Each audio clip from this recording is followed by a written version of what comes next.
രാജ്യത്തിന്റെ 15ാമത് ഉപരാഷ്ട്രപതിയെ ഇന്നറിയാം. NDA സ്ഥാനാർത്ഥിയായി CP രാധാകൃഷ്ണനും India സഖ്യത്തിന്റെ B സുദർശൻ റെഡ്ഡിയും തമ്മിലാണ് മത്സരം.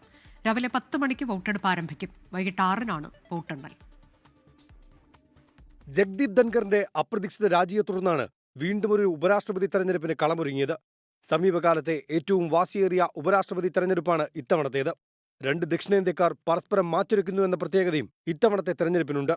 നിലവിലെ മഹാരാഷ്ട്ര ഗവർണർ CP രാധാകൃഷ്ണനാണ് NDA സ്ഥാനാർത്ഥി. OBC വിഭാഗത്തു നിന്നുള്ള BJP നേതാവായ CP രാധാകൃഷ്ണൻ 1998-ലും 1999-ലും കോയമ്പത്തൂരിൽ നിന്നും ലോക്സഭയിലേക്ക് തെരഞ്ഞെടുക്കപ്പെട്ടിട്ടുണ്ട്. ആന്ധ്ര സ്വദേശിയായ സുപ്രീം കോടതി മുൻ ജഡ്ജി B സുദർശൻ റെഡ്ഡിയാണ് പ്രതിപക്ഷത്തിന്റെ സംയുക്ത സ്ഥാനാർത്ഥി.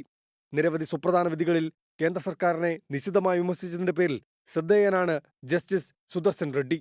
239 രാജ്യസഭാ എംപിമാരും 542 ലോക്സഭാ എംപിമാരും ഉൾപ്പെടെ 781 എംപിമാരാണ് ഉപരാഷ്ട്രപതി തെരഞ്ഞെടുപ്പിനുള്ള ഇലക്ട്രൽ കോളേജിൽ ഉൾപ്പെടുന്നത്. ബിജു ജനതാദളും ഭാരത് രാഷ്ട്രസമിതിയും തെരഞ്ഞെടുപ്പിൽ നിന്ന് വിട്ടുനിൽക്കുമെന്ന് പ്രഖ്യാപിച്ചതിനാൽ വോട്ട് ചെയ്യുന്ന എംപിമാരുടെ എണ്ണം 770 കുറയും. ഇതോടെ 386 വോട്ടുകൾ ലഭിച്ചാൽ ഭൂരിപക്ഷം നേടാനാകും. ജഗ്ദീപ് ധൻഖറിന് ലഭിച്ച ചരിത്ര ഭൂരിപക്ഷം ലഭിക്കാനിടയില്ലെങ്കിലും നിലവിൽ 425 എംപിമാരുള്ള NDAക്ക് അനുകൂലമാണ് സാഹചര്യം. ഇരുസഭകളിലുമായി 324 വോട്ടുകളാണ് പ്രതിപക്ഷത്തിനുള്ളത്. ഇതിനേക്കാൾ 1 വോട്ട് കൂടുതൽ ലഭിച്ചാൽ പോലും രാഷ്ട്രീയ വിജയമായി വ്യാഖ്യാനിക്കാൻ പ്രതിപക്ഷത്തിന് കഴിയും. 24 ഡൽഹി. ഇന്ത്യ സഖ്യത്തിന്റെ കെട്ടുറപ്പും ഐക്യവുമാണ് തെരഞ്ഞെടുപ്പിൽ പ്രകടമാകാൻ പോകുന്നതെന്ന് NK പ്രേമചന്ദ്രൻ MP പറഞ്ഞു. BRS BJD പാർട്ടികൾ വിട്ടുനിൽക്കുന്നതിന്റെ ദോഷം NDAയ്ക്കാണ്. ഭാവിയിൽ ഈ പാർട്ടികൾ ഇന്ത്യ മുന്നണിയുടെ ഭാഗമാകുമെന്നതിന്റെ സൂചനയാണ് ഇതെന്നും NK പ്രേമചന്ദ്രൻ പറഞ്ഞു.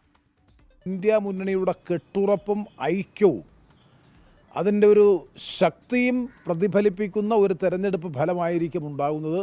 BRSും BJDയും 2 പാർട്ടികളും ഈ തെരഞ്ഞെടുപ്പിൽ നിന്ന് വിട്ടുനിൽക്കുകയാണ്. BJPയുടെ നേതൃത്വത്തിലുള്ള NDA മുന്നണിക്ക് തന്നെയായിരിക്കും അതിൻ്റെ ദോഷമുണ്ടാകാൻ പോകുന്നത്.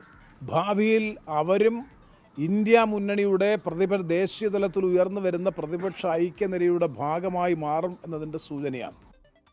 ലോകത്തെവിടെയായാലും ഏത് സമയത്തും 24 വാർത്തകളും ഓഗ്മെന്റഡ് റിയാലിറ്റി പാക്കേജുകളും എക്സ്പ്ലെയിനറുകളും വിശദമായി കാണാൻ ഞങ്ങളുടെ YouTube ചാനൽ നിങ്ങൾക്ക് സബ്സ്ക്രൈബ് ചെയ്യാം.